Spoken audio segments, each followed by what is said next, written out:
Hi అండి అందరికీ Sushanti vlogs ఛానల్కి స్వాగతం. ఈ రోజు అయితే ఈవినింగ్ స్నాక్స్కి మనం ఏం చేయబోతున్నాం చెప్పు సమీ? మష్రూమ్ మంచూరియన్ చేయబోతున్నాం. ఎస్, ఈరోజు చేసింది వీడియో ఎవరు తెలుసా? ఈ రెసిపీ అంతా సమ్య. So special thanks to సమ్య. చూస్తున్నందుకు మీకు కూడా స్పెషల్ థ్యాంక్స్. చూడండి, ఇంతవరకు అయితే మీరు ఎలాగ జాలీగా లోపలికి వచ్చారో వీడియోలో, ఇప్పుడైతే అలాగే జాలీగా నేర్చేసుకుందాం. ఏం చేయాలి చెప్పు ఇప్పుడు? మనం ఇప్పుడు ఒక ప్యాకెట్ మష్రూమ్ తీసుకొని దానికి బాగా వాష్ చేయాలి. సారీ అండి, చెప్తుంటే నవ్వుస్తుంది. ఇలా ఒక ప్యాకెట్ మష్రూమ్స్ అయితే తీసుకొని నీట్గా, అంటే ఆ బ్లాక్ కలర్ ఉంది కదండి, సో అవన్నీ కొద్దిగా డస్ట్ వెళ్ళేంత వరకు వాటర్లో బాగా ఇలా క్లీన్ చేయాలి. తీసుకోవాలా? 2 ప్యాకెట్లు వద్దని వాళ్ళ క్వాంటిటీకి తీసుకుంటారా? ఇప్పుడు ఆ మష్రూమ్ ని బాగా క్లీన్ చేసుకొని పెట్టుకోవాలి అండి. తర్వాత ఏమో ఇలాగా కట్ చేసుకోవాలి. అలా మీరు కూడా చూస్తున్నారు కదా. అంటే ఇలా 2 పార్ట్స్ చేసుకోండి ఒక మష్రూమ్ ని, సో దట్ మీరు మంచూరియన్ చేసినప్పుడు అంటే కరగకుండా బాగా ఉంటుంది అనమాట.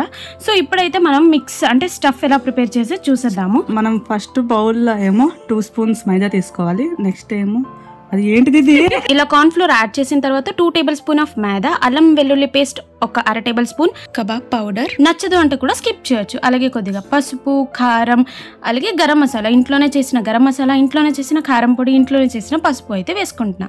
అలాగే ఫైనల్ టచ్ గా ఉప్పు రుచికి తగినంత కాస్త వేసుకొని ఇలా మిక్స్ చేయాలి. నెక్స్ట్ చెప్పు నువ్వు. నెక్స్ట్ బాగా మిక్స్ చేయాలి. నీరు వేయాలరా? సారీ, నెక్స్ట్ వాటర్ వేసి బాగా మిక్స్ చేయాలి. ఇప్పుడు బ్యాటర్ ప్రిపేర్ అయ్యాక మనం కట్ చేసి ఉంచుకున్న మష్రూమ్ని ఇప్పుడు ఆ బౌల్లో వేసుకొని బాగా మిక్స్ అవ్వాలి.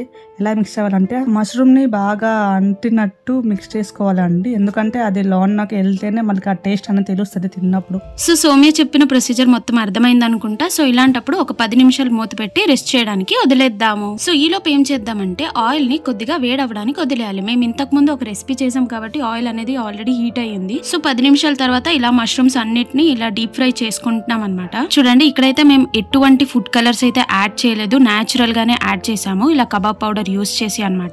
ఇప్పుడు నెక్స్ట్ ప్రాసెస్ చూద్దాం. ఇప్పుడు ఒక ప్యాన్ తీసుకోవాలండి. ప్యాన్ లో ఏమో 3 టేబుల్ స్పూన్ ఆయిల్ వేసి అందులో ఏమో గార్లిక్ ని ఇలా చిన్న చిన్న పీస్ గా కట్ చేసుకుని వేసుకోవాలండి. తర్వాత ఏమో పచ్చిమిరపకాయలు, ఇప్పుడు ఉల్లిపాయలు వేసుకోవాలండి.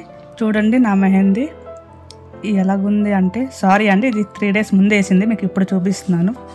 తర్వాత ఏమో నెక్స్ట్ అది ఏంటిది, అది టొమాటో సాస్ వేసుకోవాలండి. అది వేసుకున్నాక గ్రీన్ చిల్లీ సాస్ వేసుకొని కొంచెం సోయా సాస్ వేసుకొని బాగా మిక్స్ చేయాలండి. ఎలా మిక్స్ చేయాలంటే ఆ ఉల్లిపాయలకి అన్ని బాగా పట్టాలి అండి. అది చూడండి, యాక్చువల్లీ ఇక్కడ వంట చేస్తున్నది సౌమ్య అనమాట. సౌమ్య ఇప్పుడు సెలవులు ఉంటే వచ్చింది. ఇక్కడ ఉప్పు కాస్త తగ్గితే కాస్త ఉప్పు వేసి ఇంకోసారి బాగా మిక్స్ చేస్తాం. ఇలాంటప్పుడు బాగా డీప్ ఫ్రై చేసుకున్న మష్రూమ్ ని యాడ్ చేసుకోవాలండి ఇందులో. తర్వాత ఏమో బాగా కలపాలి. ఎంతవరకు కలపాలంటే మనం ఇలా 2 మినిట్స్ ఫ్రై చేసుకున్నాక లాస్ట్ ని కొత్తిమీర అనేది యాడ్ చేసుకోవాలి అండి. అది యాడ్ చేసుకుంటే కొంచెం ఎక్కువ డెఫినెట్లీ ట్రై చేయండి, చాలా బాగుంటుంది. ఇలాంటప్పుడు కాస్త వేపుకున్న నువ్వుల్ని కూడా యాడ్ చేయండి, చాలా చాలా టేస్ట్ అదిరిపోతుంది. మీకు గనక మా ఫన్నీ అలాగే మేము చేసిన మష్రూమ్ మంచూరియన్ నచ్చినట్టయితే ఒక లైక్, షేర్, సబ్స్క్రైబ్ చేయండి. See you in the next video. Until then bye bye.